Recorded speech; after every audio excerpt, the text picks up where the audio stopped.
Halo Sobat PPATK, jumpa lagi di Jumatan. Jumpa PPATK Pekanan bersama saya M. Natsir Konga. Assalamualaikum warahmatullahi wabarakatuh. Salam sejahtera, salam bahagia, selamat Natal buat saudara-saudaraku yang merayakan, dan sebentar lagi tahun baru. Selamat tahun baru, semoga di tahun 2023 kita makin berjaya, sukses, dan semua dipermudah. Sobat PPATK, kali ini kita bicara tentang apa saja yang sudah dilakukan oleh PPATK selama tahun 2022. Banyak hal ya yang sudah kita lakukan, dan banyak hal hasil yang sudah kita dapatkan.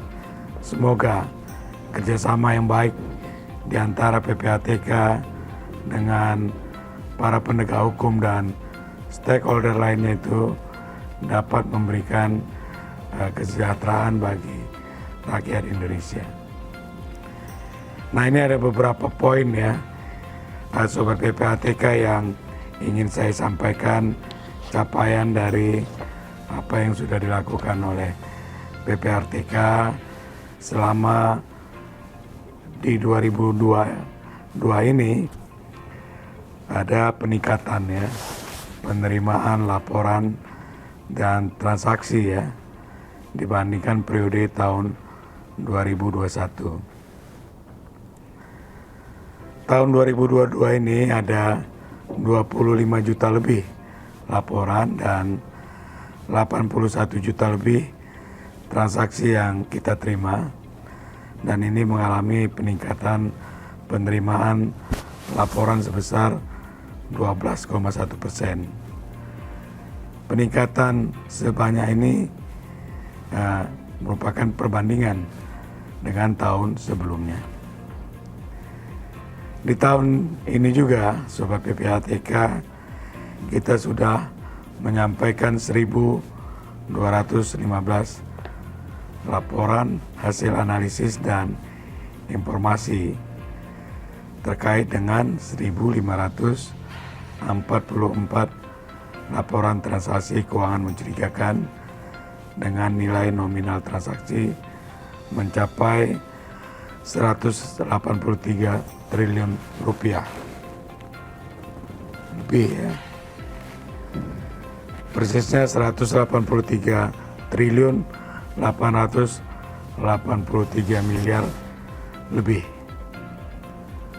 Kemudian PPATK telah melakukan permintaan informasi kepada pihak pelapor sebanyak 3.990 permintaan informasi. Adapun rinciannya kepada penyedia jasa bank, permintaan itu ada 3.158 permintaan.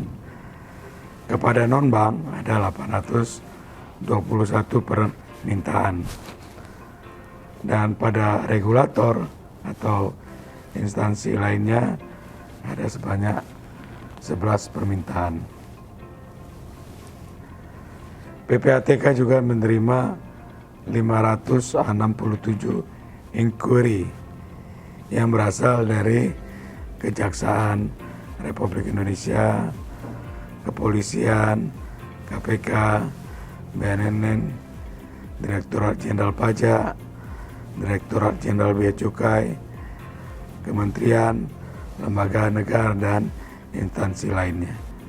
Sampai dengan akhir tahun ini, PPATK juga telah membantu penerimaan negara dari hasil pemeriksaan atas perkara yang telah berkekuatan hukum tetap.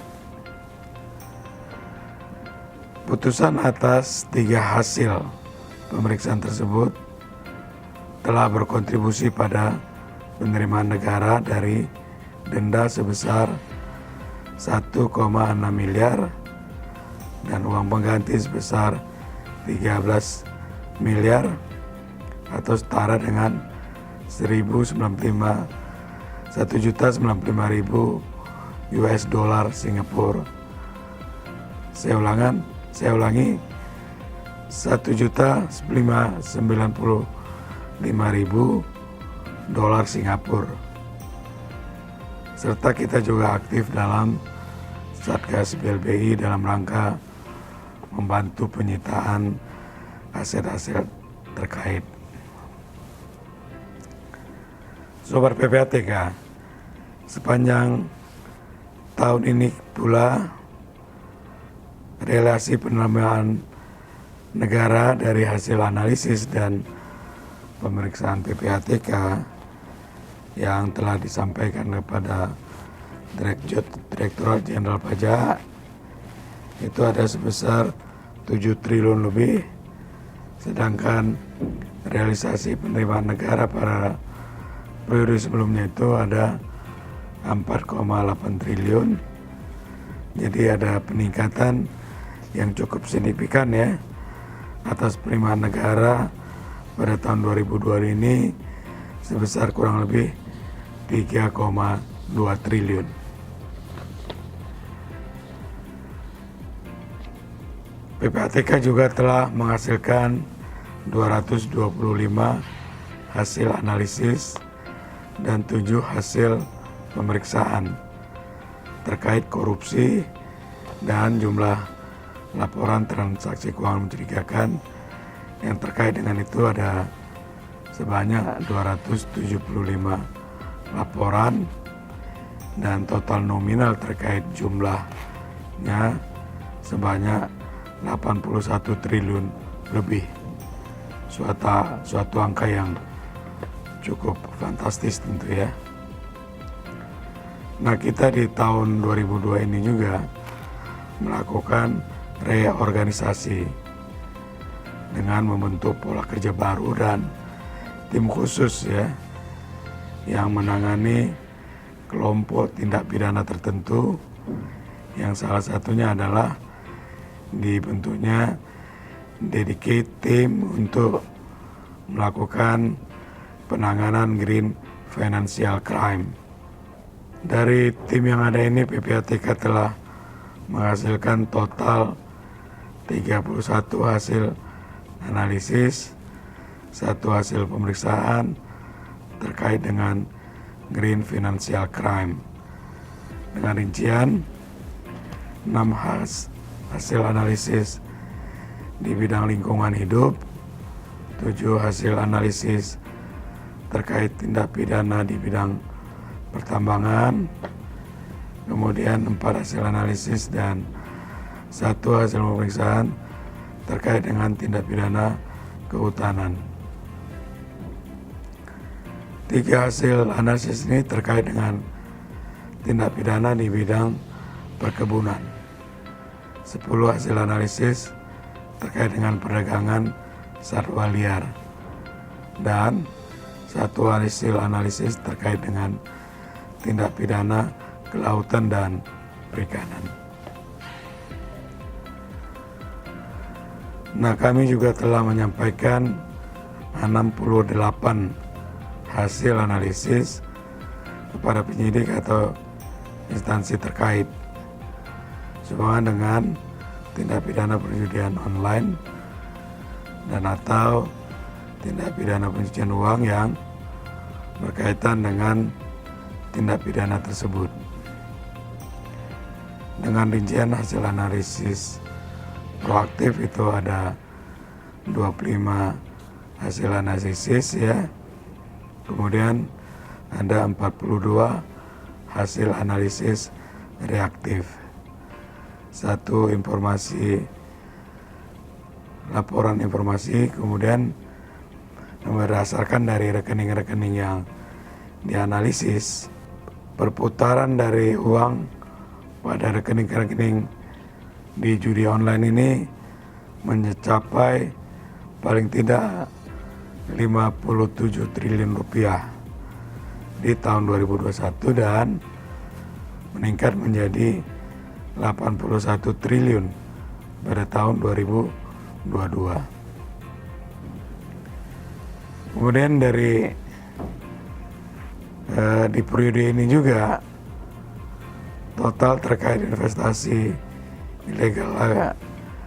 ilegal itu antara lain menggunakan voucher ya, yang diterbitkan oleh perusahaan exchanger yang ilegal, antara lain menggunakan voucher yang diterbitkan oleh perusahaan exchanger dengan nominal miliaran rupiah, mentransfer dana ke perusahaan penjual robot trading dengan model U-turn.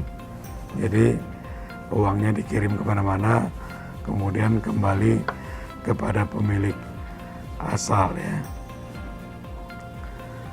Ada pola lain juga menyamarkan dana yang berasal dari investasi ilegal melalui sponsorship ke klub sepak bola, juga menggunakan aset kripto sebagai sarana pembayaran fee kepada afiliator pola-pola lainnya.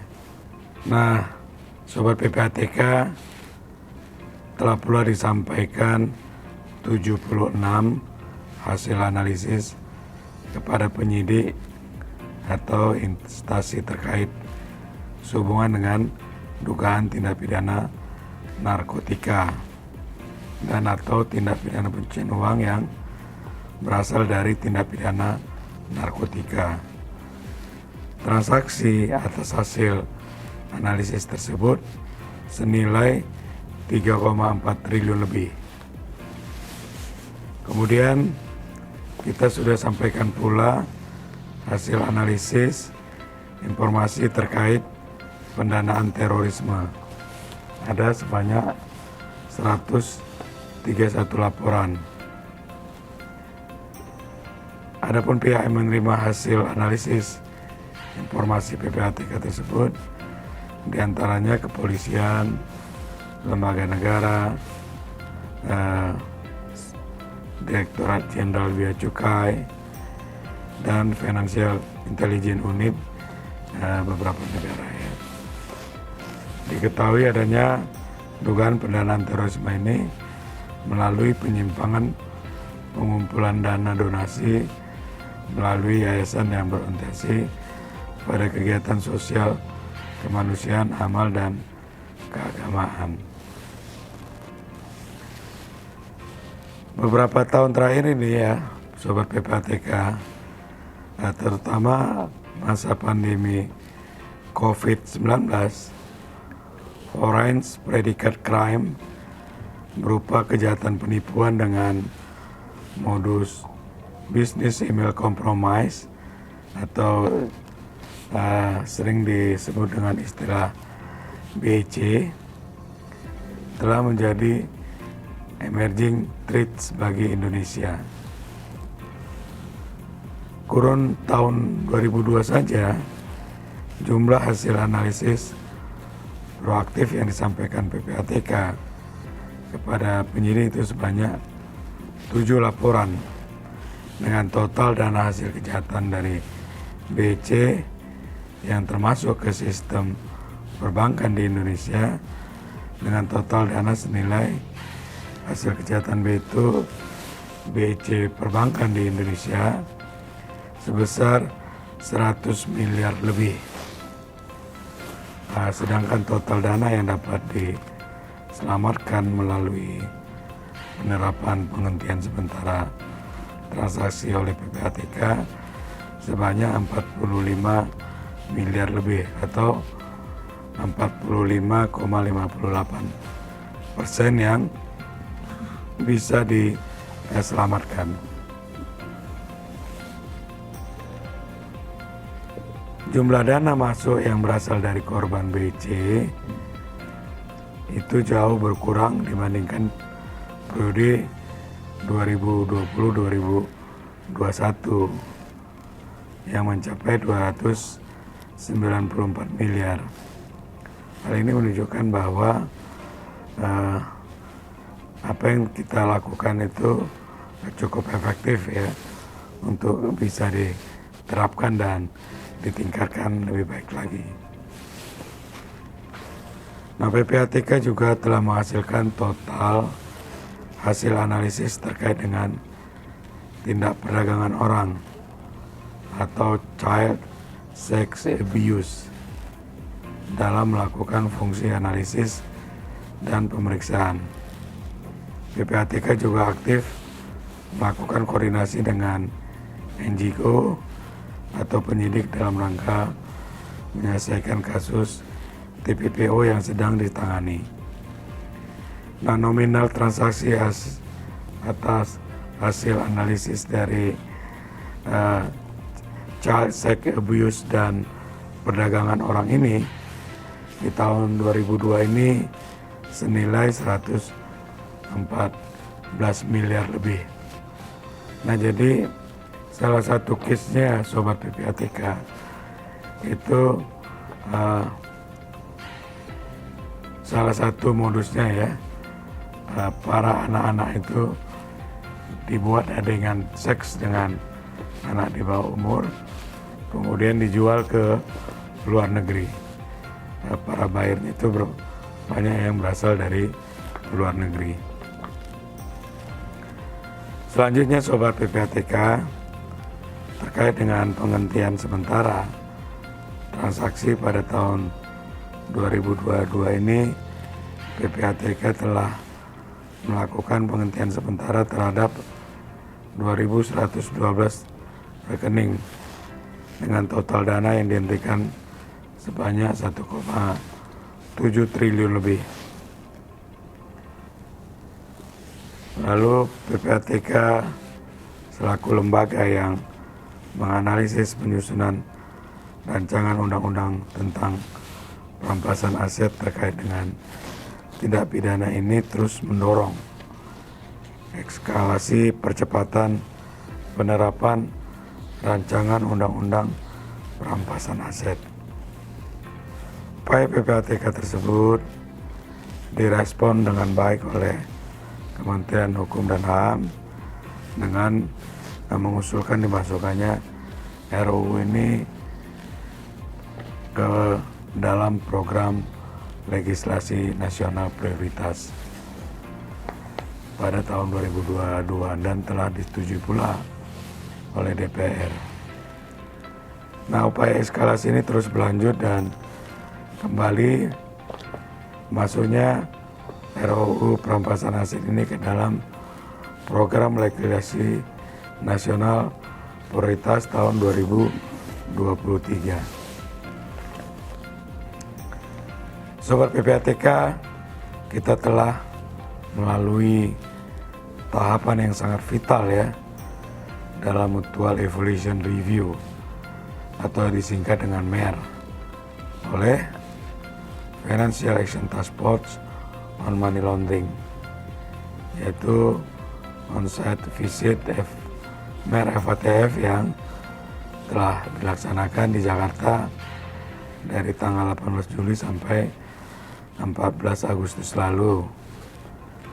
Nah, pasca on-site visit, Sekretariat FATF Indonesia telah menyampaikan tanggapan dari draft MER FATF tadi terhadap first draft MER FATF pada 29 November 2022. Dari tanggapan tersebut dapat disimpulkan bahwa Indonesia masih membutuhkan minimal peningkatan rating dari moderat ke substansial pada satu immediate outcome atau IO, dan tidak ada penurunan rating untuk dapat menjadi anggota penuh FATF.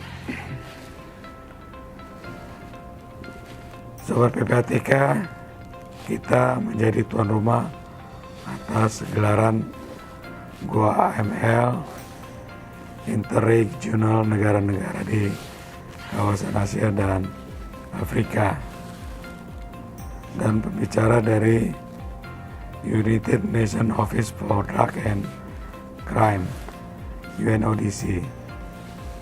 Nah, pertemuan ini bagian dari wadah setiap FIU ya, untuk berbagi pengalaman mengenai keberhasilan ataupun best practice, kendala dan tantangan di dalam mengimplementasikan aplikasi dari GoAML pada masing-masing negara. Dalam pertemuan ini juga ditampung usulan-usulan perbaikan seperti penambahan fitur yang diperlukan berdasarkan kebutuhan pengguna dari GoAML. Sobat PPATK, sampai dengan November 2002, total realisasi anggaran PPATK sebesar 1.187 miliar, dari Pagu tahun 2022 ini sebesar 215 miliar, atau masih mencapai 86%. Kemungkinan sampai dengan Desember tentu penggunaan ataupun penyerapan anggaran ini akan semakin meningkat lagi.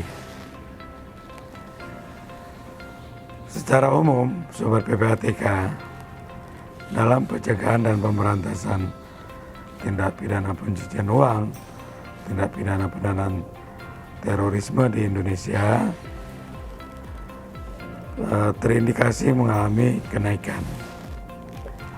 Ini kita lihat dari penangkatan indeks pencegahan dan pemberantasan tindak pidana pencucian uang dan tindak pendanaan dari terorisme ya, dari 6,98 pada tahun 2020 kemudian naik 0,49 poin menjadi 7,47 pada tahun 2021. Begitu Sobat PPATK, refleksi akhir tahun PPATK selama tahun 2022. Banyak capaian yang sudah kita hasilkan, dan semoga kontribusi PPATK yang sudah diberikan kepada bangsa dan negara ini dapat pertama lebih memudahkan penegak hukum di dalam melakukan proses penyidikan dan juga penegak hukum lainnya seperti jaksa maupun hakim. Kemudian juga kontribusi PPATK di dalam penerimaan pajak, semoga ini juga dapat meningkatkan kesejahteraan masyarakat Indonesia. Demikian Sobat PPATK, kami terus berharap memohon dukungan dari Sobat PPATK, rakyat Indonesia, dan juga memohon doa agar kerja-kerja yang dilakukan oleh PPATK itu dapat berjalan optimal, berjalan lancar, dan menghasilkan sesuatu yang banyak manfaat. Demikian Sobat PPATK, jumpa lagi kita di Jumatan. Jumpa PPATK Pekanan. Kalau bersih, kenapa harus risih?